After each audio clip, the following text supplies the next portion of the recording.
Hi, welcome back to my channel. അപ്പോൾ ഇന്നും നമ്മുടെ ഒരു മോർണിംഗ് റൊട്ടീൻ തന്നെയാണ്. മോർണിംഗ് റൊട്ടീൻ എന്നൊക്കെ പറയാൻ പറ്റുമെന്ന് അറിയില്ല. രാവിലെ ഇപ്പോൾ എന്താ പറയുക, നമുക്ക് ശരിക്കുള്ള ഒരു വീഡിയോ ഒന്നും കാണിക്കാനൊന്നും സാധിക്കുന്നില്ല കേട്ടോ. അപ്പോൾ രാവിലെ തന്നെ ഇതുപോലെ അഴുക്കൊക്കെ പിടിച്ചിട്ടായിരിക്കും, പൊടിയൊക്കെ പിടിച്ചിട്ടാണ് കേട്ടോ നമ്മുടെ കിച്ചണൊക്കെ കിടക്കുന്നുണ്ടാവുക. അപ്പോൾ രാവിലെ ഒന്ന് വെറുതെ ഞാനങ്ങ് ക്ലീൻ ആക്കുകയുള്ളൂ. ഒരുപാടൊന്നും ക്ലീൻ ആക്കിയിട്ട് കാര്യമില്ല. കുറച്ച് കഴിയുമ്പോഴേക്കും പണിക്ക് വരുന്ന ചേട്ടന്മാരൊക്കെ വരും, പണി ചെയ്യും. അപ്പോൾ ആകെ മുഷിയും. അപ്പോൾ ഞാൻ വലിയ കാര്യത്തിലൊന്നും ക്ലീൻ ആക്കാറില്ല കേട്ടോ.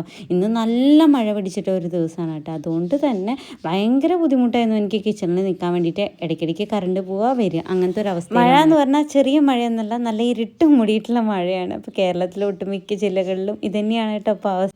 നല്ല ഇരുട്ട് മൂടിയിട്ടുള്ള മഴയാണ് കേട്ടോ. അതുകൊണ്ട് തന്നെ നമുക്ക് വീഡിയോ എടുക്കുമ്പോൾ അതിന് അത്രയും ക്ലാരിറ്റിയോ കാര്യങ്ങളോ ഒന്നും കിട്ടുന്നില്ല.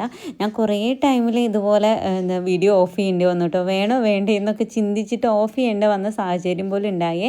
അപ്പം ഞാൻ രാവിലെ വിചാരിച്ചത് എന്താ വെച്ചാൽ ഇന്നും ഗോതമ്പ് ദോശയാണ് കേട്ടോ. അതാണ് ഇപ്പോൾ പിള്ളേർ പറയുന്നത്, ഈ ഗോതമ്പ് ദോശ ഒന്ന് വിട്ട് പിടിക്കുമെന്നാണ് കേട്ടോ. അപ്പോൾ കുറച്ച് നാളായിട്ട് അത് തന്നെയാണ്. പക്ഷേ എന്താണെന്ന് വെച്ചാൽ നമ്മുടെ സാധനങ്ങൾ അവിടെ ഇവിടെ ഇരിക്കുന്ന കാരണം കൊണ്ട് എനിക്ക് ഇത് ചെയ്യാൻ വേണ്ടിയിട്ട് നല്ല ബുദ്ധിമുട്ടുണ്ട്. അതുകൊണ്ടാണ് കേട്ടോ അപ്പോൾ അതൊക്കെ ഉണ്ടാക്കി കൊടുക്കുന്നത്. രാവിലെ ഗോതമ്പ് ദോശയ്ക്ക് നമുക്ക് ചിക്കൻ കറി ഉണ്ടാക്കാമെന്ന് വിചാരിച്ചിട്ടോ. ചിക്കൻ ഉണ്ടോയെന്ന് വെച്ചാൽ ചിക്കൻ അത്രയ്ക്കൊന്നും ഇല്ല, എന്നാൽ അധികം അതിൽ ഉരുളൻകിഴങ്ങാണ് കേട്ടോ ചേർത്ത്. ഉരുളൻകിഴങ്ങ് ചിക്കൻ കറിയാണ് ഞാൻ ഉണ്ടാക്കുന്നത്. കൂടുതൽ ഉരുളൻകിഴങ്ങായിരിക്കും. അപ്പം ചിക്കൻ്റെ ഒരു ഫ്ലേവർ കിട്ടുകയും ചെയ്യും. അപ്പോൾ ചിക്കൻ കുറച്ച് ചേർത്താൽ മതിയല്ലോ എന്ന് വിചാരിച്ചിട്ടാണ് കേട്ടോ. അപ്പോൾ അതിന് നമ്മൾ സാധാരണ ഉണ്ടാക്കണ പോലെ തന്നെയാണ് ഞാൻ എല്ലാം കൂടി കുക്കറിലിട്ടിട്ട് പെട്ടെന്ന് അങ്ങനെ ഉണ്ടാക്കിയെടുക്കുന്ന ഒരു സംഭവമാണ് കേട്ടോ. ഈസി ആയിട്ട് ഉണ്ടാക്കിയെടുക്കാൻ പറ്റില്ല. നമ്മൾ സാധാരണ ചിക്കൻ കറി വയ്ക്കുന്ന പോലെ അതിൽ ഉരുളൻകിഴങ്ങ് ചേർക്കുന്നുണ്ട്, തേങ്ങ കൊത്ത് അതൊക്കെ ചേർക്കുന്നുണ്ട് കേട്ടോ. എനിക്കത് വിശദമായിട്ട് അങ്ങ് കാണിക്കാനൊന്നും പറ്റിയിട്ടില്ല കേട്ടോ. ഇടയ്ക്കിടയ്ക്ക് കറണ്ട് പോവുക വരിക അങ്ങനെയായിരുന്നു കേട്ടോ. സച്ചു പറഞ്ഞ അമ്മ ഇഡ്ഡലിയൊക്കെ കഴിക്കാൻ കൊതിയായിട്ട് വയ്യ, എന്നാൽ ഇഡ്ഡലിയൊക്കെ ഉണ്ടാക്കിത്താന്ന് പറഞ്ഞാൽ ആഗ്രഹമൊക്കെ ഉണ്ട് കേട്ടോ. പക്ഷേ ഉണ്ടാക്കാനുള്ള ബുദ്ധിമുട്ട് കൊണ്ട് മാത്രമാണ്. ഈ ഒരു ടൈമായ കാരണം കൊണ്ടാണ്. നമ്മൾ പണ്ടാണെങ്കിൽ എപ്പോഴും ഇഡ്ഡലി ദോശ അങ്ങനെയൊക്കെ തന്നെയായിരുന്നു കേട്ടോ. കൂടുതൽ പുട്ട്, അവർക്ക് പുട്ട് അങ്ങനത്തേനൊക്കെ കൂടുതൽ ഇഷ്ടം ഇഡ്ഡലി ദോശയാണ്. ചപ്പാത്തിയും കുഴപ്പമില്ല, പക്ഷേ ചപ്പാത്തി ആയാലും വലിയ ഒരുപാട് അങ്ങ് കഴിക്കുന്നത് ഇഷ്ടമല്ല. പിന്നെ നമ്മൾ വൈകിട്ടൊക്കെ ചപ്പാത്തി വയ്ക്കാറുണ്ട് കേട്ടോ. അപ്പോൾ അതുകൊണ്ട് തന്നെ ചപ്പാത്തി രാവിലെ ഉണ്ടാക്കുകയെന്ന് പറഞ്ഞാൽ അത് എപ്പോഴും ഇഷ്ടമുള്ള കാര്യം. അതിനിടയ്ക്ക് ഇതേ സായോ നീറ്റ് വന്നിട്ടുണ്ട് കേട്ടോ. പിന്നെ ഞാൻ കാണിച്ച മീൻ ഇന്നലെ നമ്മൾ മേടിച്ച ബ്രാല് മീനാണ്. അപ്പോൾ അത് നേരാക്കാൻ വേണ്ടിയിട്ട് ഞാൻ പുറത്തേക്ക് എടുത്ത് വെച്ചിട്ടുണ്ടായിരുന്നു കേട്ടോ. അപ്പോൾ രാവിലത്തെ നമ്മൾ ബ്രേക്ക്ഫാസ്റ്റൊക്കെ കഴിച്ച് കഴിഞ്ഞിട്ടുണ്ടായിരുന്നു. ഞാൻ ചിക്കൻ കറിയൊക്കെ കാണിക്കാൻ മറന്നുപോയി കേട്ടോ. പിന്നെ ഞാൻ ആ മീനൊക്കെ നേരാക്കി കൊണ്ടുവന്നിട്ട് പിന്നെ അതേ കറിയും വെച്ചു, അതുപോലെ തന്നെ ഫ്രൈയും ചെയ്തു കേട്ടോ. കറിവേപ്പില എടുക്കാൻ പറഞ്ഞു വിട്ട ആൾ വരുന്നത് നമ്മുടെ മീനൊക്കെ നല്ലപോലെ ഫ്രൈ ആയി എല്ലാം കഴിഞ്ഞതിന് ശേഷമാണ് കേട്ടോ. അപ്പോൾ അതുകൊണ്ട് തന്നെ ഞാൻ ആ മുകളിലേക്ക് ഇട്ടു. എനിക്കും സത്യം പറഞ്ഞാൽ ഈ മഴക്കാലത്ത് ഈ വെള്ളത്തിൽ കൂടെ നടക്കാൻ നല്ല മടിയാണ് കേട്ടോ. എനിക്ക് വെള്ളം മേലാവുമ്പോൾ എന്തൊക്കെയോ പോലെയാണ്. അതുകൊണ്ട് തന്നെ പുറത്തേക്ക് ഇറങ്ങാനും എനിക്ക് തോന്നുന്നില്ല, ഒരു പണി ചെയ്യാനും തോന്നുന്നില്ല കേട്ടോ. പക്ഷേ നമുക്കങ്ങനെ വെറുതെ ഇരിക്കാനൊന്നും പറ്റില്ലല്ലോ. അതുകൊണ്ട് തന്നെ കറിവേപ്പില ഞാനാണ് പറിക്കാറ്. ആരോടും ഞാൻ അങ്ങനെ ബുദ്ധിമുട്ടിക്കാറും പറയാറൊന്നുമില്ല. പക്ഷേ ഇന്ന് സച്ചുവിനോട് പറഞ്ഞിട്ട് ഇത്ര നേരം എത്തിയില്ല കേട്ടോ. ഇപ്പോഴാണ് കേട്ടോ അവൻ കൊണ്ടുവന്ന് തരുന്നത്. പിന്നെ ഇത് ഞാൻ നനഞ്ഞിട്ടുണ്ടായിരുന്നു കേട്ടോ. അപ്പോൾ അത് കാരണം തന്നെ ഞാൻ ഡ്രസ്സൊക്കെ മാറിയിട്ട് വന്നേ. അപ്പോൾ അതേ ഇവിടെ നമ്മുടെ ആ മുൻവശത്തുള്ള അവിടെയൊക്കെ ഉണ്ടല്ലോ ഒന്ന് വൃത്തിയാക്കുകയാണ്. അതായത് നമ്മുടെ തെങ്ങ് മുറിച്ചിട്ടുണ്ടായിരുന്നല്ലോ, അപ്പോൾ അവിടുത്തെ കുട്ടിമതിലൊക്കെ പോയിട്ടുണ്ടായിരുന്നു. അപ്പോൾ അതൊക്കെ ഒന്ന് ചെറുതാക്കിയിട്ട് നമ്മൾ ശരിയാക്കി എടുത്തിട്ടുണ്ട് കേട്ടോ. ഇനി അവിടുത്തെ കുറേ മണി പ്ലാന്റ് ഉണ്ട്, അതൊക്കെ പറിച്ച് കളഞ്ഞു കേട്ടോ. എപ്പോഴും പറയും ഞാനത് കളയരുതെന്ന്, പക്ഷേ അത് കളഞ്ഞാൽ അവിടെ വൃത്തിയാവുള്ളൂ. അതുകൊണ്ടാണ് കേട്ടോ. ഇനി വേണമെങ്കിൽ നമുക്ക് പിടിപ്പിക്കാമല്ലോ. തൽക്കാലത്തേക്ക് ഞാൻ ഓരോ സ്ഥലങ്ങളിലൊക്കെ ആക്കി വെക്കുന്നുണ്ട്. കാരണം എന്താ വെച്ചാൽ അത് പിന്നീട് നമുക്ക് വൃത്തിയാക്കി എടുക്കാം. നമുക്ക് നമ്മുടെ പണി കാര്യങ്ങളൊക്കെ കഴിയുമ്പോൾ നമ്മുടെ വീട് വൃത്തിയാക്കി എടുക്കുന്ന സമയത്ത് ഇതൊക്കെ വൃത്തിയാക്കി എടുക്കാമെന്ന് വെച്ചിട്ട് തൽക്കാലം ഞാനത് പോകാതിരിക്കാൻ വേണ്ടിയിട്ട് അവിടെ ഇവിടെയൊക്കെ കൊണ്ട് നടന്നുണ്ട് കേട്ടോ. പിന്നെ ഇതാ നമ്മുടെ കിച്ചണിലേക്ക് വന്നപ്പോഴേക്കും അവിടുത്തെ ടൈലുണ്ടല്ലോ, നമ്മുടെ വോൾ ടൈലും കൂടി പൊട്ടിച്ച് എടുത്തിട്ടുണ്ടായിരുന്നു കേട്ടോ. ബാക്കിയുള്ള ടൈലൊക്കെ നമുക്ക് ഇനി പുതിയ ടൈൽ ഇടുന്ന സമയത്ത് അത് എടുക്കാമെന്ന് വെച്ചിട്ടാണ്. ബാക്കി ഒരുവിധമൊക്കെ നമ്മൾ അപ്പുറത്ത് കിച്ചണൊക്കെ ഉണ്ടായിരുന്നല്ലോ, നമ്മുടെ പുകയില്ലാത്ത അടുപ്പൊക്കെ ഉണ്ടായിരുന്നു. അതൊക്കെ പിന്നെ ആദ്യം തന്നെ നമ്മൾ പൊളിച്ചെടുത്തിട്ടുണ്ടായിരുന്നു. ഇപ്പം നമുക്ക് തീരെ ഭക്ഷണം വയ്ക്കാൻ പറ്റാത്തൊരവസ്ഥയിലാണ് കേട്ടോ നമ്മുടെ കിച്ചണുള്ളത്. പിന്നെ ഇതാ നമ്മൾ എടുത്തു വെച്ചിട്ടുള്ള കുറേ ബുക്സുകൾ ഉണ്ടായിരുന്നു കേട്ടോ. കുറേയൊന്നും എൻ്റെ അടുത്ത് ഇപ്പം ഇല്ല, ആകെ കുറച്ച് ബുക്സ് ഇപ്പോൾ ഉള്ളൂ കേട്ടോ. അപ്പം ഞാൻ അതൊക്കെ ഒന്ന് അടുക്കി പെറുക്കി വെക്കാമെന്ന് വിചാരിച്ചു. ആവശ്യമില്ലാത്ത കുറേ കളയാം, പിന്നെ ആവശ്യമുള്ളതൊക്കെ അങ്ങ് മാറ്റി വയ്ക്കാമെന്ന് വിചാരിച്ചു. അപ്പം ഞാൻ ഈ കാണിക്കുന്നത് ചേട്ടൻ്റെ ഫ്രണ്ട് എഴുതിയിട്ടുള്ള ബുക്കുകളും ഉണ്ട്. അതുപോലെ തന്നെ എൻ്റെ അമ്മയുടെ ആങ്ങള, അതായത് ആങ്ങളുടെ ഭാര്യ കേട്ടോ, അമ്മായിയുടെ 2 പുസ്തകം പ്രകാശനം ചെയ്തിട്ടുണ്ട് കേട്ടോ. ഇതാണ് അമ്മായി. അപ്പോൾ അമ്മായിയുടെ ചീതലിരിക്കുന്ന മൗനം. അപ്പോൾ അമ്മായി ഒരു ടീച്ചറും കൂടിയാണ് കേട്ടോ. അപ്പം അമ്മായിയുടെ 2 ബുക്കുകളാണ്. അതുപോലെ തന്നെ ചേട്ടൻ്റെ ഫ്രണ്ടിൻ്റെ ബുക്കുകൾ, അതുപോലെ മാധവിക്കുട്ടിയുടെ, മീരയുടെ ഒക്കെ ഉണ്ടായിരുന്നു എൻ്റെ അടുത്ത്. പക്ഷെ അതൊന്നും ഇപ്പോൾ കാണാനില്ല കേട്ടോ. എവിടെ ഇതിൻ്റെ ഇടയിൽ മുങ്ങിപ്പോയതെന്ന് അറിയില്ല. പിന്നെ MT വാസുദേവൻ നായരുടെ 4 കെട്ട്, അങ്ങനത്തെ കുറച്ച് ഉള്ളൂ, വളരെ കുറച്ച് തന്നെ ഉള്ളൂ. പക്ഷേ ആദ്യമൊക്കെ എനിക്ക് ബുക്ക് വായന നന്നായിട്ടുണ്ടായിരുന്നു. ഇപ്പോൾ കുറവാണ് കേട്ടോ, തീരെയില്ല.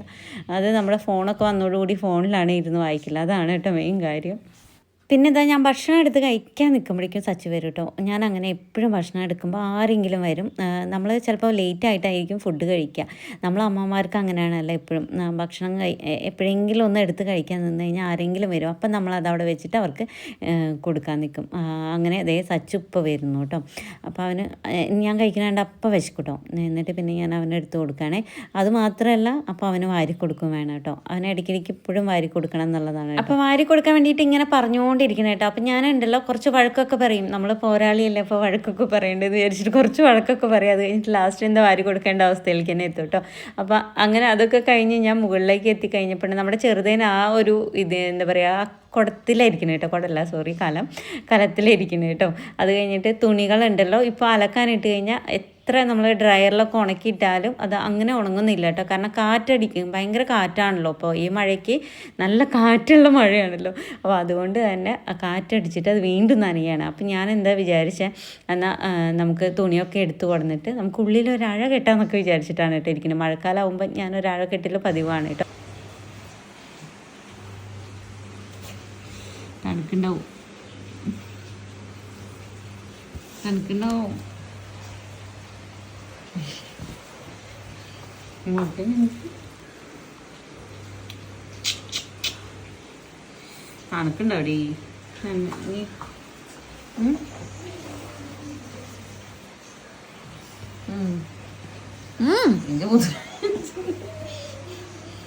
എന്താ കാണിക്കുന്നത്,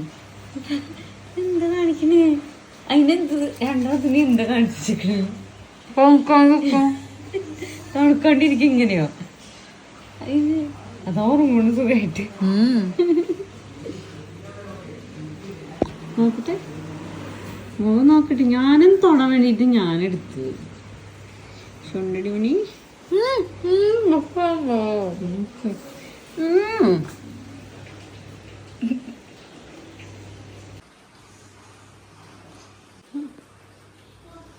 പൂച്ചക്കുട്ടികളെ മടിയിൽ വെച്ച് നട്ടുച്ചയ്ക്ക് ബ്രഷ് വായിൽ വെച്ചിട്ട് ഇതേ പൂച്ചക്കുട്ടികളെ മടിയിൽ വെച്ചിട്ട് ഇരിക്കുന്നത് കണ്ടോ?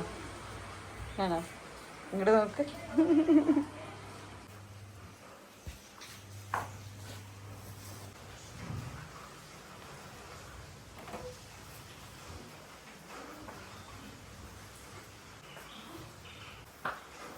പൂച്ചക്കുട്ടികളുടെ കളിയൊക്കെ കഴിഞ്ഞതിന് ശേഷം ഞാനുണ്ടല്ലോ നേരെ ടെറസിലേക്ക് പോയിട്ടോ. അപ്പം ഞാൻ കുറേ ദിവസമായി വിചാരിക്കുന്നു നമ്മുടെ കോവലിൻ്റെ വള്ളി അങ്ങോട്ട് മുകളിലേക്ക് പന്തലിലേക്ക് ഇങ്ങനെ വള്ളി കെട്ടി കൊടുക്കണം എന്ന് കേട്ടോ. ഫാഷൻ ഫ്രൂട്ടിൻ്റെ നമ്മൾ ആദ്യം തന്നെ ചെയ്ത കാരണം കൊണ്ട് അതിങ്ങനെ നന്നായിട്ട് വന്നു. അതുപോലെ തന്നെ കോവലിൻ്റെ വള്ളി വിചാരിച്ചതാണ് കേട്ടോ. അപ്പോൾ ചേട്ടനാണ് അത് പിന്നെ ചെയ്തത്. അതൊരു വടി ഇങ്ങനെ കുത്തി കൊടുക്കുക ചെയ്ത് താങ്ങായിട്ട്.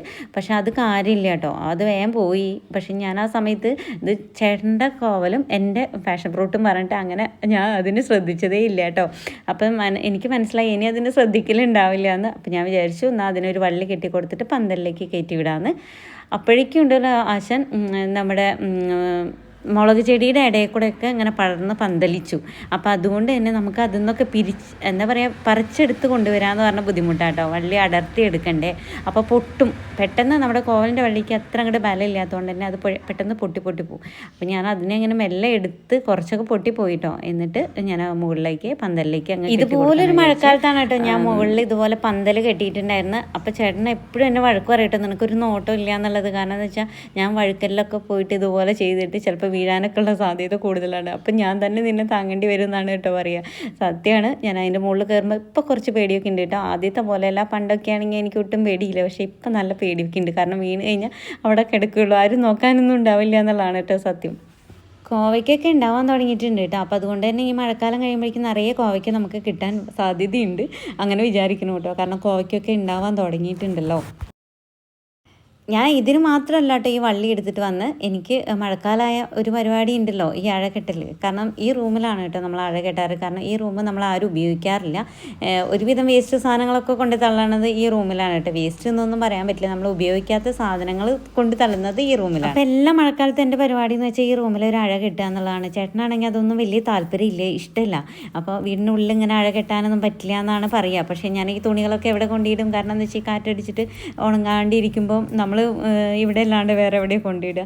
അങ്ങനെ തന്നെയാണ് കേട്ടോ നമ്മൾ ഈ ഒരു മഴക്കാലം കഴിയുന്നവരെ ഉണക്കിയെടുക്കാറ്. എത്ര ഡ്രയറിലിട്ട് ഉണക്കിയാലും ചെറിയ നനവ് ഉണ്ടാവും. പിന്നെ നമ്മൾ ആ ഭാഗത്ത് കാറ്റടിച്ചിട്ട് വീണ്ടും നനയും കേട്ടോ.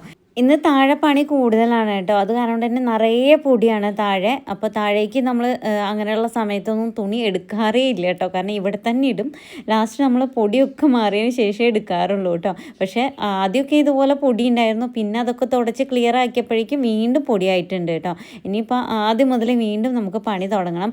ഞാനതാ വാതിലടിക്കാൻ നേരത്തെ ജിഞ്ചു അവിടെയാണല്ലോ പ്രസവിച്ച് കിടക്കുന്നത്. അപ്പോൾ അവൾക്കൊരു ടെൻഷൻ ഉണ്ടായിരുന്നു കേട്ടോ, ഞാൻ വാതിലെങ്ങാനും അടച്ചിട്ട് പോകുമോ എന്നുള്ളത്.